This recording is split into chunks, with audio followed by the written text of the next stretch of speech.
இன்னல் ஹம்தலில்லாஹ் நஹ்மதுஹு வ நுஸல்லி அலா ரசூலில் கரீம். கண்ணியத்திற்குரிய சகோதரர்களே, கடந்த சில தினங்களுக்கு முன்பு நம்முடைய நாட்டில் இருக்கக்கூடிய சுப்ரீம் கோர்ட்டு ஒரு தீர்ப்பை அளித்திருக்கிறார்கள். அது என்ன தீர்ப்பு என்றால், இந்தியாவிலே பாலியல் தொழிலை செய்யக்கூடிய அந்த தொழில் என்பது அதுவும் ஒரு தொழில்தான்.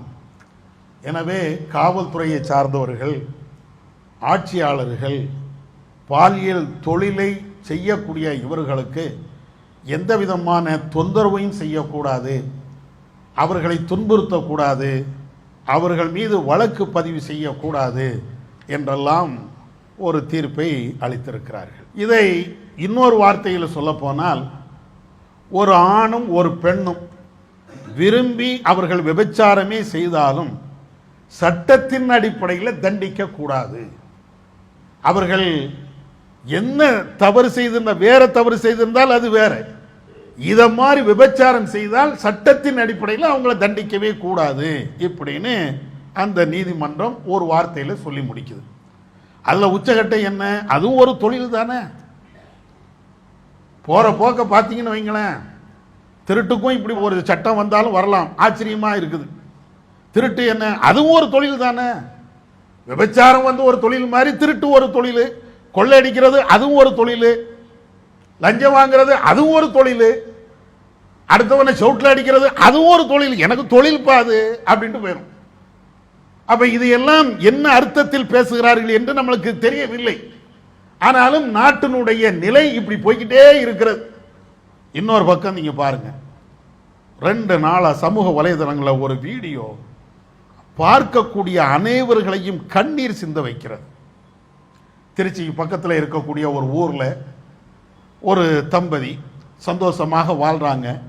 அவங்களுக்கு ஒரு குழந்தை, ஒரு 6 வயது உள்ள ஒரு குழந்தையும் இருக்கிறது. அந்த பெண்ணு இன்னொரு மனிதனோடு, அதாவது கணவன் அல்லாத வேறு ஒரு ஆளோடு தவறான உறவு. இந்த உறவு கணவனுக்கு தெரிய வருகிறது. கணவன் தன்னுடைய மனைவியை கண்டிக்கிறாள். ஆனால் அந்த பெண்ணு திருந்தவில்லை. ஒரு கட்டத்தில் இவர் போய் நேரடியாக பார்க்கின்ற பொழுதே அந்த பெண்ணு அந்த ஆணோடு, அந்நிய ஆணோடு தனிமையில் இருக்கக்கூடிய காட்சியை பார்க்கிறார். கோபத்தில் அந்த பெண்ணை வெளியில வான்னு கூப்பிடுறான், அவனையும் வெளியே வான்னு கூப்பிடுறாங்க. அந்த நேரத்தில் கோபத்தில் அந்த பெண்ணையும் வெட்டி விடுகிறார். இது எல்லாத்தையும் வீடியோ எடுத்து பதிவு பண்ணார்.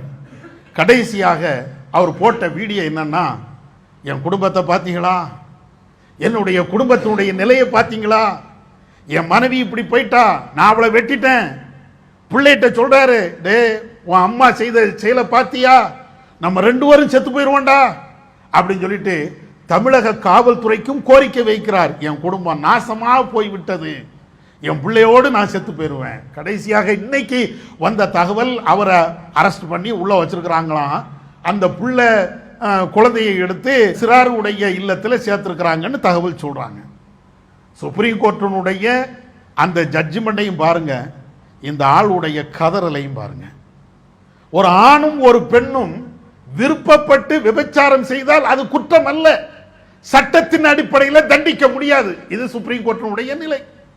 இவர் என் மனைவி இன்னொருத்தரோடு போயிட்டாலே, என்னால தாங்க முடியலையே, நான் வெட்டுவேன் அப்படிங்கிற அவர் சிந்துகின்ற அந்த கண்ணீருக்கு யார் பதில் சொல்லுவா? இன்னைக்கு நடுத்தரல இருக்கிறார். என் மனைவி இப்படி தவறா போயிட்டாலே அப்படிங்கக்கூடிய நிலையில அவர் துடிக்கிறார். அழகான ஒரு குடும்பம், அழகான பிள்ளை, அழகான மனைவி, ஒழுங்கா போயிட்டு இருக்கக்கூடிய இந்த குடும்பத்தில் இன்னைக்கு புயல் வந்து, நான் ஜெயிலுக்கு போயிட்டேன், என் பிள்ளை சிறாருடைய இல்லத்துக்கு போயிடுச்சு, என் குடும்பத்தை பார்த்தீங்களா? நம்ம நாடு எங்க போயிட்டு இருக்கு நீங்க பாருங்க. நான் இந்த சமுதாயத்திற்கு பாதுகாப்பு, அந்த சமுதாயத்துக்கு பாதுகாப்புன்னு சொல்லக்கூடியவங்க, இவனும் ஒரு இந்து தானே, கேட்கறதுக்கு நாதி இல்லை, பார்க்கறதுக்கு நாதி இல்லை. அந்த வீடியோ பார்க்கும் போதே நம்மளாலயா ஜீரணிக்க முடியல, அழுதுகிட்டே பேசுகிறார், ஜீரணிக்க முடியல. அந்த மாதிரி ஒரு நிலை. இது 1-2 சம்பவம் இல்லை, ஏராளமான சம்பவங்கள் இப்படி நடக்கிறது. இதுல இன்னொரு கொடுமை என்ன, நாட்டினுடைய முதலமைச்சரே இத மாதிரி சட்டத்துக்கு புறம்பான ஒரு பெண்மணியை வைத்திருக்கிறார். அதே மாதிரி நானும் வைப்பேன். உயர்ந்த பதவியில் இருக்கக்கூடியவங்க, நமக்கு வழிகாட்டக்கூடியவங்க அவங்களே இது போன்ற ஒன்று செய்யும் போது நான் ஏன் செய்யக்கூடாது என்ற மனநிலைக்கு இந்த மக்கள் தள்ளப்பட்டு விட்டார்களோ, அதனுடைய வெளிப்பாடுதான் இப்படிப்பட்ட சம்பவங்கள்லாம் நடக்கிறதோ என்று எண்ண தோன்றுகிறது. நாட்டினுடைய சட்டம், குடும்பத்தினுடைய நிலை, இதெல்லாம் எங்க போய் நிற்கும் அப்படிங்கிறது தெரியல. ஒட்டுமொத்தமா இந்திய நாட்டினுடைய கலாச்சாரத்தை சீரழித்து விட்டார்கள். ஒருவனுக்கு ஒருத்தி அப்படின்னாங்க, இன்னைக்கு ஒருவனுக்கு எத்தனையோ, ஒருத்திக்கு எத்தனை ஆணோ, என்னைக்குமே இல்லை. நம்மளை தான் விமர்சனம் பண்ணாங்க, ஒருத்தனுக்கு ஒருத்தி, நீ ஒரு ஆண் எப்படி 4 பெண்ணை வைக்கலாம் அப்படின்னாங்க. இன்னைக்கு ஒரு பெண்ணுக்கு 4 ஆணு 40 ஆணு, அல்லது ஒரு ஆணுக்கு இஷ்டத்துக்கு எத்தனை பெண்ணாலும் இருக்கலாம், சட்டப்படி தண்டிக்க முடியாதுன்னாங்க. அல்லாஹ் தான் காப்பாற்றணும். விழிப்புணர்வு நமக்கு தேவை, நம்முடைய குடும்பத்தார்களுக்கு தேவை. ஒவ்வொரு ஆணும் பெண்ணுக்கும் இந்த விழிப்புணர்வு தேவை. இல்லைன்னா குடும்பம் நாசமா போகும். இந்த கலாச்சாரங்கள் எல்லாம் ஒட்டுமொத்தமாக அழிக்கப்பட்டு விடும் என்பதை நாம புரிந்து கொண்டு எல்லா மக்களுக்கும் இந்த தீமையை எடுத்து சொல்லுவோம். சட்டம் ஒரு பக்கம் இருக்கட்டும், கோர்ட் ஒரு பக்கம் இருக்கட்டும், நீதிகள் ஒரு பக்கம் இருக்கட்டும், மனித நேயம் அதை நம்ம வளர்ப்போம், எல்லா மக்களுக்கும் எடுத்து சொல்லுவோம். வல்ல அல்லாஹ் நம்ம கேட்டதன் அடிப்படையில் செயல்பட அவன் அருள் செய்வனாக. வாஹதவன் அல்ஹம்துலில்லாஹி ரப்பில் ஆலமீன். அல்லாஹு அக்பர், அல்லாஹு அக்பர்.